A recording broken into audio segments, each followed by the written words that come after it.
आज कोई बेहतरीन यूनिवर्सिटीज की बात करे तो दिमाग में आते हैं ऑक्सफोर्ड, ये और कैम्ब्रिज जैसे नाम।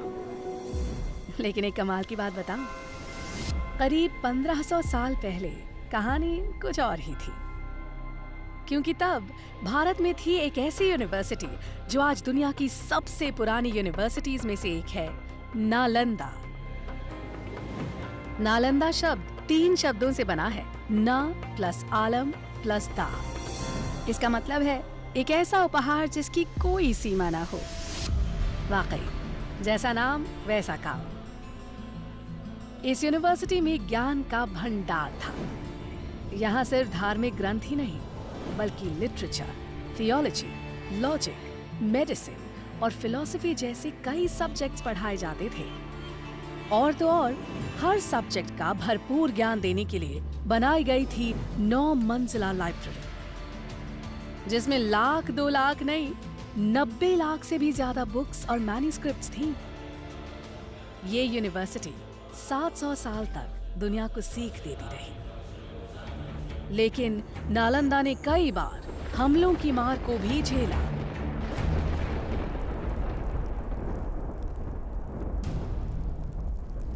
आखिरकार 12वीं शताब्दी में एक हमले में बख्तियार खिलजी ने नालंदा को जला दिया।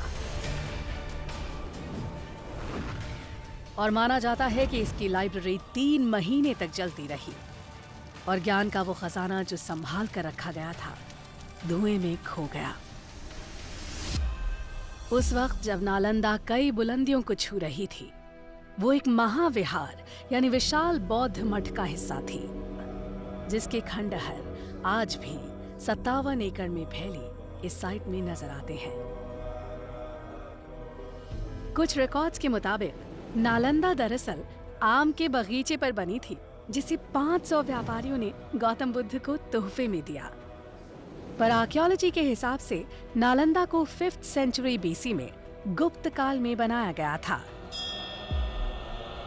उसके बाद गुप्त काल में इस जगह का और डेवलपमेंट हुआ और ये एक विहार से 7वीं शताब्दी तक महाविहार बन चुका था। अलग अलग दौर में यहाँ कई महान टीचर्स ने पढ़ाया, जैसे नागार्जुना, बुद्धपालिता, शांत रक्षिता और आर्यदेव। और जानते हैं स्टूडेंट्स कौन थे? चाइनीज ट्रैवलर ह्यूंग सांग जैसे कई लोग जो दुनिया भर से यहाँ खींचे चले आते थे। यहाँ पर पूरे विश्व से, चीन से, म्यांमार से, श्रीलंका से अनेक प्रांतों के लोग इस जगह पर शिक्षा ग्रहण करने के लिए आया करते थे इस महाविहार में। लेकिन इस सब के बावजूद नालंदा वक्त की मार को नहीं झेल पाई।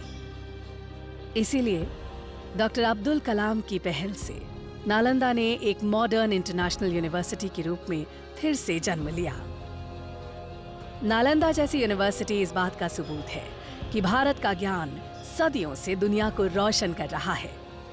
हम उम्मीद करते हैं कि वक्त एक बार फिर करवट लेगा और बेहतरीन एजुकेशन की तलाश करता हर इंसान कहेगा, it happens only in India.